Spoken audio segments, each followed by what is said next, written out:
एक बुढ़िया थी, उसका एक ही बेटा था। वह हमेशा यही सपने देखती थी कि उसके बेटे का विवाह होगा तो बेटा और बहू दोनों मिलकर उसकी बहुत सेवा करेंगे और उसे घर का भी काम नहीं करना पड़ेगा। धीरे धीरे वह दादी बन जाएगी और उसका घर स्वर्ग बन जाएगा। आखिर वह दिन भी आ गया जब बुढ़िया के बेटे का विवाह बड़ी धूमधाम से हुआ। वह दादी भी बन गई, लेकिन संयोग से उसका कोई भी सपना पूरा नहीं हुआ। बुढ़िया का बेटा तो सुबह काम पर चला जाता और पोता स्कूल चला जाता, तब बहू उसके साथ बहुत बुरा व्यवहार करती। बहू बुढ़िया से घर में झाड़ू लगवाती, जूठे बर्तन साफ करवाती और टूटे फूटे बर्तनों में उसे भोजन देती। शुरू में तो बहू अपने पति और बेटे के पीछे ही बुढ़िया से झगड़ती थी, लेकिन धीरे धीरे वह अपने पति के सामने भी बुढ़िया का अपमान करने लगी।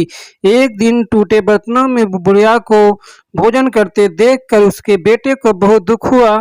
उसने अपनी माँ का पक्ष लेते हुए अपनी पत्नी को बहुत डांटा। पति पत्नी दोनों में बहुत कहासुनी हो गई। धीरे धीरे बुढ़िया के बेटे ने भी पत्नी का विरोध करना छोड़ दिया। धीरे धीरे पोता बड़ा होने लगा तो वह अपनी माँ का विरोध करने लगा। वह अपनी दादी से बहुत प्यार करता था। वह अपनी दादी पर माँ द्वारा किए गए अत्याचारों को देखकर उसे बहुत दुख होता था। उसे अपनी दादी से हमदर्दी और सहानुभूति थी। अपनी माँ के डर से वह दादी की कुछ भी मदद नहीं करता था। धीरे धीरे पोता बड़ा हो गया और उसका विवाह भी हो गया।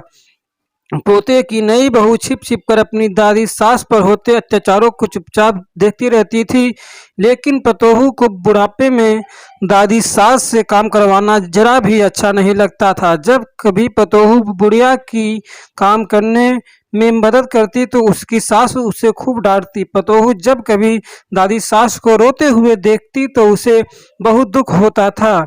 एक बार बुढ़िया बीमार पड़ गई और परलोक सिधार गई। अब बुढ़िया की बहू पतोहू से ही घर का सारा काम कराती और उसके साथ अभद्र व्यवहार करती। जब पतोहू ने देखा कि उसकी सास दादी सास की तरह ही उस पर भी अत्याचार कर रही है तो उसने बदला लेने की ठान ली।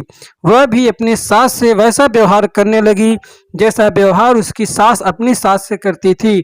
अब तो पतोहू अपनी सास को फूटी थाली में भोजन देने लगी। यह देखकर उसके पति और ससुर ने बहुत विरोध किया। पतोहू ने अपने ससुर और पति से कहा, मेरी दादी सास जितनी मेहनत करती और सीधी थी, जब माता जी उन्हें फूटी थाली में भोजन देती थी तब तुम कुछ नहीं क्यों बोले?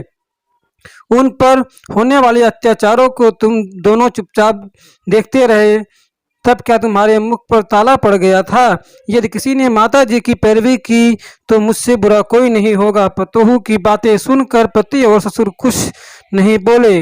उनको भी उसका विरोध करना छोड़ दिया। ससुर को अपनी पत्नी के साथ अभद्र व्यवहार देखकर बहुत गुस्सा भी आता था। जब ससुर पतोहू को डांटने लगे तो वह उनके साथ भी अभद्र व्यवहार करने लगी। सास ससुर अकेले में बैठकर अपने सुख दुख की बातें करते और यही सोचते कि जैसा करोगे वैसा भरोगे। शिक्षा, इस कहानी से हमें यह शिक्षा मिलती है कि हमें सबके साथ अच्छा व्यवहार करना चाहिए, क्योंकि जैसा व्यवहार हम दूसरों के साथ करेंगे वैसा ही व्यवहार दूसरे लोग हमारे साथ करेंगे।